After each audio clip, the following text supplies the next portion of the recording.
Hello there, I'm Martino, and today we're going to find out, is Anderlecht worth visiting as a footy trip? We're going to mark it out 10 different categories, score it out of 100 and find out. So, let's do this. Finally, in part 3 of this Belgian adventure, we have the pleasure of waking up in the city within walking distance of the stadium, so no need for trains, thus allowing a little more time to wander around the city, checking out some of the sights, grabbing some culinary and libationary delights before heading to see Anderlecht take on the mighty RFC Seraing. 2 days after flying into Brussels, we finally get to see the great city, known around the world as the home of the European Parliament and to some as the capital of Europe. Brussels is the third region of Belgium after Wallonia and Flanders, just north of the imaginary borderline. Historically a Flemish-speaking city, but over the past 2 centuries, the assimilation of Flemish people, as well as the immigration of French speakers, have gradually led to French being the main language. Spoken by up to 90% as a first language, a phenomenon known as the oil slick by its opponents. It's a truly multicultural city with more than a quarter of its inhabitants being born outside of Belgium. Despite having such exports as Kevin De Bruyne, Jean-Claude Van Damme, Eddie Merckx and the like, we have officially voted Belgium's greatest export to be the inspirational adventuring reporter, Tintin. If you want to get your Tintin fix, then the Comics Art Museum is your place. Here you can also see some more Belgian comic greats in the Smurfs.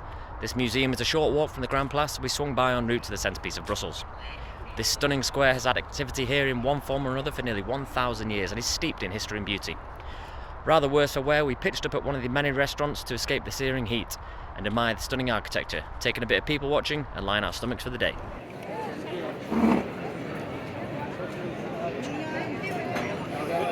Tonight I'm gonna have myself such a good time.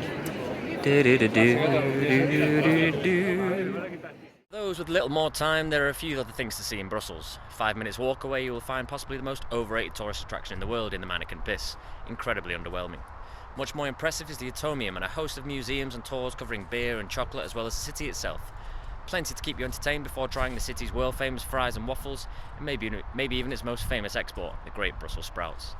Overall, a great city with plenty of bars, restaurants, clubs to provide entertainment, but the real pinnacle is the sheer depth of wonderful beers available.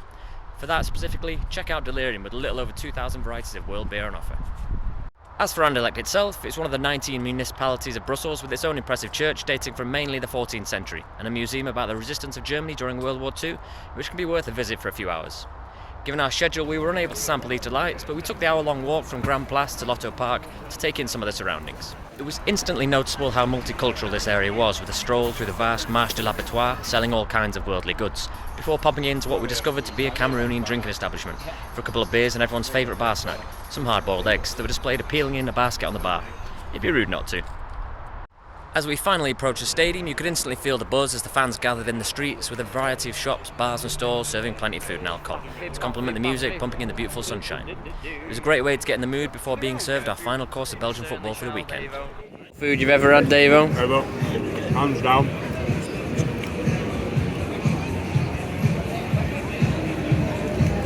So that's a bit about where we are and how we got here, and now for why we're here. To see the mighty Royal Sporting Club Anderlecht. Formed in 1908 and described by fans of their local rivals as a lift team until 1936 when they finally settled in the top division, a position they still maintain today with only Standard Liège having a longer run in the top flight. 12 years later they won their first title and have an incredible record of not finishing outside the top 6 of the Belgian Pro League since then. During the 1960s they really began to dominate Belgian football with 5 titles in succession, a feat unsurprisingly never matched since. Their dominance showed when in 1964 Belgium fielded an entire Anderlecht 11 in a match versus the Netherlands. In total, they are way out in front with 34 league titles, hence the 3 stars on their badge. However, a recent dry patch has them without success since 2017, as Club Brugge hunt them down. In Europe as well, they have led the way for Belgium. In 1976 and 78, they won the Cup Winners' Cup, beating West Ham and Austria Vienna respectively, and followed both up with victories in the Super Cups. More success came in 1983 with the UEFA Cup win. As well as a few other runners-up spots, this impressively leaves Anderlecht as the 14th most successful team in UEFA competitions, neatly sandwiched between Sevilla and Valencia. The venue for the evening was the 19,000 capacity Lotto Park Stadium. Until naming rights were sold in 2019, this was known as the Constant Vanden Stock Stadium.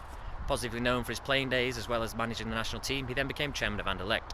The stadium has been on site since 1917, but during the 1983 rebuild it was given the chairman's name. However, only a year later, maybe struggling to pay for the redevelopment, Anderlecht knocked Nottingham Forest out of the 1984 UEFA Cup semi-final. Forest players knew on the night, and it was later proved that Stock had bribed the referee, which cleared their path to the final, where thankfully they lost. Anderlecht are the biggest supported team in the country, and they will be looking to give their fans a treat against this season's expected Whiffin Boys RFC Seraing. For the more than reasonable price of £23, we took our seats at the back of the South Tribune behind the goal. The full house was in great spirits from the start, coming off the back of a midweek win in Europe and facing a pointless team who they cumulatively beat 8-0 last season. Expectations were high. And we weren't disappointed as Francis Amuzu took advantage of some dilly-dallying in the Seraing defence to convert the cross from lively youngster Noah Siddiqui.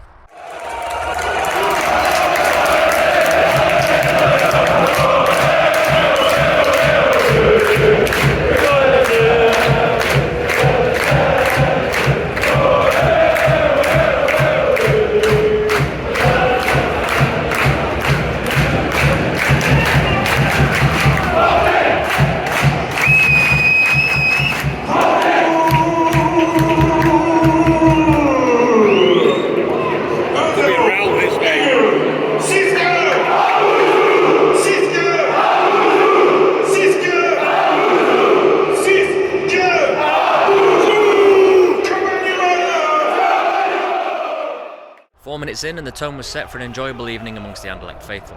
After just 15 minutes, the game already looked out of reach for Seraing when Amuzu combined with Rafaelov in a beautiful 1-2 before slotting home to double the lead. It only took another quarter of an hour before more lethargic defending allowed Wolves' loanee Fabio Silva to turn on a sixpence and fire home. The atmosphere was pumping, with all parts of the ground singing along with the ultras as we headed out for some half-time refreshments. On the concourse, we caught up with one of the main conductors of the singing who we'd noticed during the first half. A very animated and exuberant bloke, he invited us back for a post-match beer at his friend's bar across the road, which left us one less thing to think about after the game. The second half was much less dramatic and memorable than the first, with the points already sealed. As is often the case, the leaders took their foot off the gas, and with the only goal coming as a consolation for Seraing.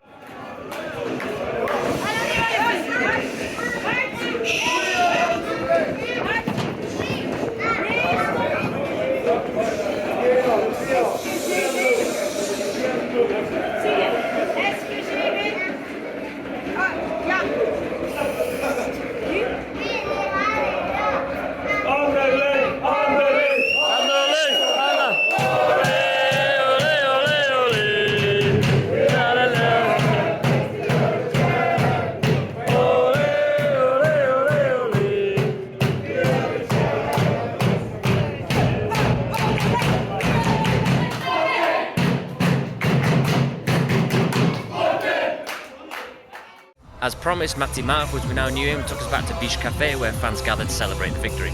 The next couple of hours passed by with good company, intense music and, more importantly, a free cap and scarf.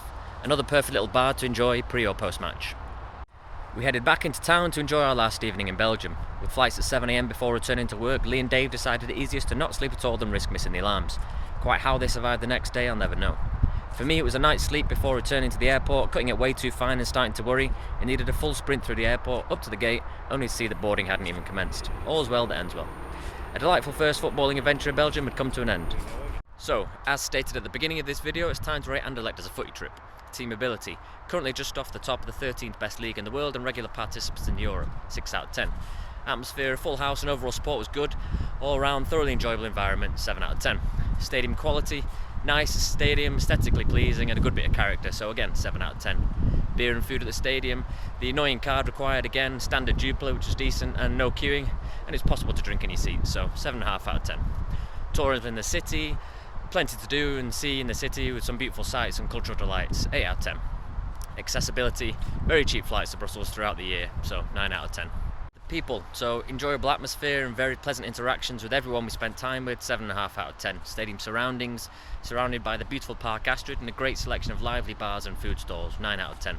Club history, formed in 1908 and dominated Belgian football for many years and the 14th most successful team in European history, 8.5 out of 10. Ease of purchase, ticket pricing, so purchasing was fairly straightforward, £23 for a good atmosphere was a bargain. You need to be quick though because there's potential that it can sell out, 7.5 out of 10. So in total, 77 out of 100, which shows that Anderlecht is certainly a football club worth visiting.